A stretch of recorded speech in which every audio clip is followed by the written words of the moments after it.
Hello my dear lies, welcome back to my YouTube channel. First ಬೆಳಿಗ್ಗೆ ಎದ್ದಂಗೆ ಚಪಾತಿ ನೋಡಿದ್ರೆ ಕಿತ್ತೋಗಿರೋ ಚಪ್ಪಲಿ ಥರ ಇತ್ತು. ಅದನ್ನ ತಿನ್ಕೊಂಡು ವಾರ್ಡಿಗೆ ಹೊರಟೆ. ಇವತ್ತು ಸೈಕ್ಯಾಟ್ರಿಕ್ ವಾರ್ಡಲ್ಲಿ ಪೋಸ್ಟಿಂಗ್ ಇತ್ತು.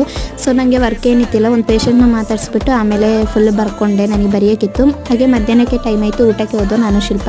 ಅದನ್ನೆಲ್ಲ ಕೂತ್ಕೊಂಡು ಊಟ ಮಾಡೋಷ್ಟಿಗೆ ವೆದರ್ ಚೇಂಜ್ ಆಯಿತು, ಮಳೆ ಬರೋ ಥರ ಇತ್ತು. ಮತ್ತು ನಮಗೆ ಕ್ಲಾಸ್ ಇತ್ತು, ನಿದ್ದೆ ಬರಬಾರ್ದು ಅಂತ ಫಸ್ಟ್ ಬೆಂಚಲ್ಲೇ ಹೋಗಿ ಕೂತ್ಕೊಂಡು ನಾವು. ಮತ್ತು ಕ್ವಶನ್ ಕೇಳಬಾರ್ದು ಅಂತ ಸಹ ನನ್ನ ಫ್ರೆಂಡು ಫೋನ್ ನೋಡ್ತಾಯಿದ್ಲು. ಫಸ್ಟ್ ಕ್ಲಾಸಲ್ಲೇ ಫುಲ್ಲು ನಿದ್ದೆ, ವಾಶ್ರೂಮ್ಗೆ ಹೊಡೆದು ಆಮೇಲೆ ಕ್ಲಾಸ್ ಮುಗಿಸ್ಕೊಂಡು ಹ್ಯಾಂಡ್ ರೈಟಿಂಗ್ ನೋಡಿ ಎಷ್ಟು ಕೆಟ್ಟದಾಗಿದೆ, ನಿದ್ದೆಲ್ಲಿ ಬರೆದಿರೋದು. ಸೆಕೆಂಡ್ ಕ್ಲಾಸಲ್ಲೇ ಅಸೈನ್ಮೆಂಟ್ ಕೊಟ್ಟಿದ್ರು, ಸೊ ಅಸೈನ್ಮೆಂಟ್ ಬರೀತಾಯಿದ್ದು. ಹರ್ಷಿತಾ ನೋಡಿ ಚಾರ್ಜ್ ಹಾಕಿ ಮೊಬೈಲ್ ನೋಡ್ತಾಯಿದ್ಲು. ಸಂಜೆ ಮತ್ತು ಮಾರ್ಕೆಟಿಗೆ ಹೊರಟು ಮಳೆ ಬರ್ತಾಯಿತ್ತು.